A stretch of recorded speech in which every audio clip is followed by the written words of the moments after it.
Hello friends, Gujarati पकवान में तमारो स्वागत है। आज आपणे बनावीशुं परफेक्ट माप साथे बहार जेवो ज मेथीनो मसालो। तो आ मेथीनो मसालो घरे बनावવો खूब ज सरळ छे अने मार्केट करता एकदम चोख्खो अने सस्तो बनशे। चालो मेथीना मसालानी रेसिपी जोई लईए।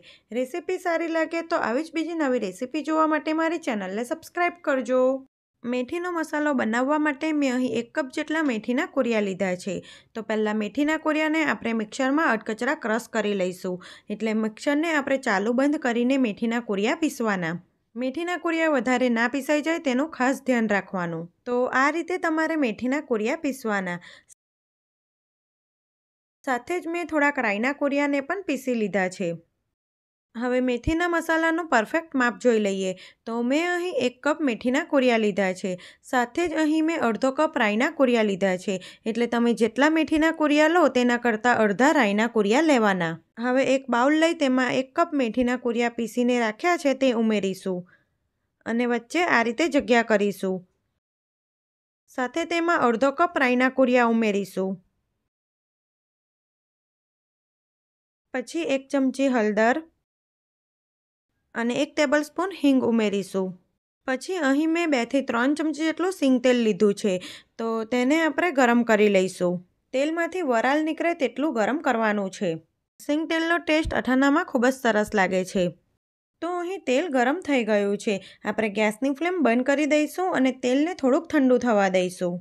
તો અહીં તેલ થોડુંક ઠંડુ થઈ ગયું છે। આપણે તેને મસાલામાં ઉમેરી દઈશું અને તરત જ 2 થી 3 મિનિટ માટે ઢાંકણું ઢાંકી દેવાનું, એટલે હિંગની સુગંધ અથાનાના મસાલામાં આવી જાય। 2 થી 3 મિનિટ પછી તેલને મસાલામાં સારી રીતે મિક્સ કરી દઈશું।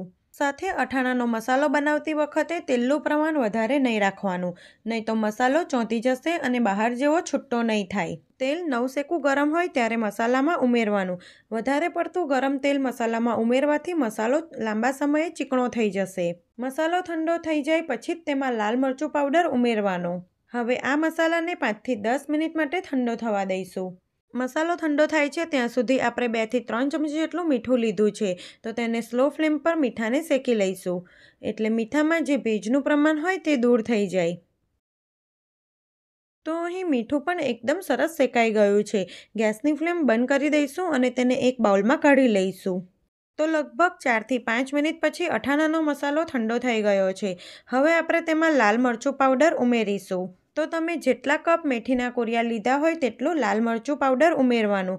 તો મેં અહીં 1 કપ મેથીના કોરિયા લીધા છે, તો તેની સામે હું 1 કપ લાલ મરચું પાવડર ઉમેરીશ। સાથે જ તેમાં આપણે 2 થી 3 ચમચી જેટલું શેકેલું મીઠું ઉમેરીશું અને હવે બધું સારી રીતે મિક્સ કરી દઈશું। મેં અહીં કાશ્મીરી લાલ મરચું પાવડરનો ઉપયોગ કર્યો છે, તેનાથી અથાણાનો કલર એકદમ સરસ લાલ આવશે। અથાણાનો મસાલો બનાવતી વખતે તમારે મેથીના કોરિયા, રાઈના કોરિયા અને લાલ મરચું પાવડર ફ્રેશ જ લેવાના, એટલે અથાણાનો મસાલો આખું વરસ માટે સારું રહે।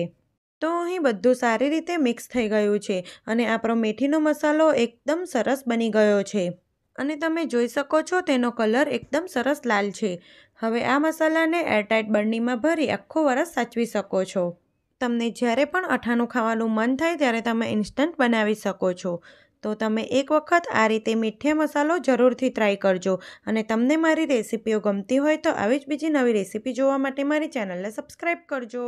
Thanks for watching.